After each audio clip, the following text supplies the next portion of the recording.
Hello everyone, আসসালামু আলাইকুম। কেমন আছেন সবাই? আজকে একটা সহজ আর্ট টিউটোরিয়াল নিয়ে আসলাম। আজকে আমি রং পেন্সিল মানে অয়েল প্যাস্টেল কালার দিয়ে একটা সহজ আর্ট আপনাদেরকে দেখাবো।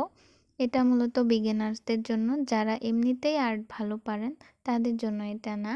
তারা আমাকে আমার ভুলগুলো শুধরে দিতে পারেন। তারা আমাকে আমার আর্ট বিষয়ে কিছু সাজেস্ট করতে পারেন, কিন্তু দয়া করে খারাপ কোনো মন্তব্য করতে আসবেন না, কারণ আমি বিগিনার্সদের জন্য আর্ট করে থাকি। মূলত আমি নিজেও খুব ভালো যে আর্ট পারি সেরকমটা না, নিজেও শিখছি এবং সাথে আপনাদেরকে নিয়ে শিখছি।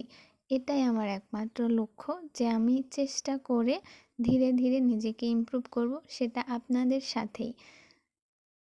তো আজকে আমি একটা 36 কালারের টাইটানের অয়েল প্যাস্টেল কালারগুলো নিয়েছি, একটা প্যালেট। এখান থেকে আমি কিছু কালার সিলেক্ট করে নিয়েছি, কি কালার ইউজ করব আপনারা দেখতেই পেলেন। খুব সুন্দর করে কালারগুলো আমি ড্রয়িং পেপারে বসিয়ে দিয়ে এরপর আমি ব্লেন্ড করে নিলাম টিস্যু পেপারের সাহায্যে। ব্লেন্ডিংটা খুবই ইম্পর্ট্যান্ট, কারণ ব্লেন্ড ভালো মতো না হলে আপনার ড্রয়িংটা ভালো হবে না।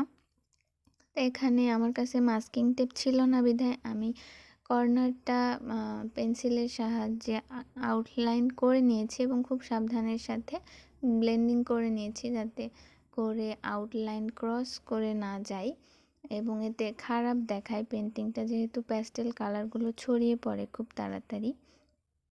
যাই হোক, এখানে আমি ইরেজারের সাহায্যে সূর্যের অংশটুকু কালারটা তুলে নিয়ে সেখানে আমি অ্যাক্রিলিক কালার ইউজ করে নিয়েছি এবং এখানে একটা 8B পেন্সিলের সাহায্যে আমি গাছ লতা পাতা এঁকে নিচ্ছি।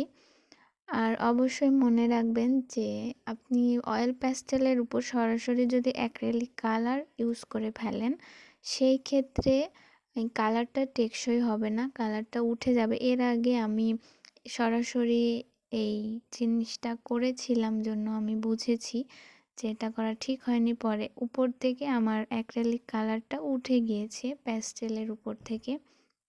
তো যাই হোক, আমার এটা 2023-এর প্রথম একটা পেন্টিং, সহজ পেন্টিং দিয়ে শুরু করলাম।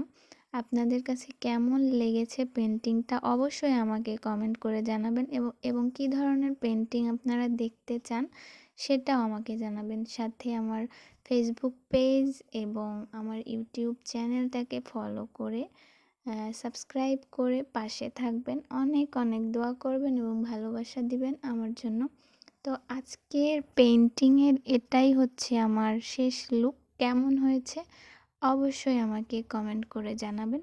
সবাই ভালো থাকবেন। আসসালামু আলাইকুম, আল্লাহ হাফেজ।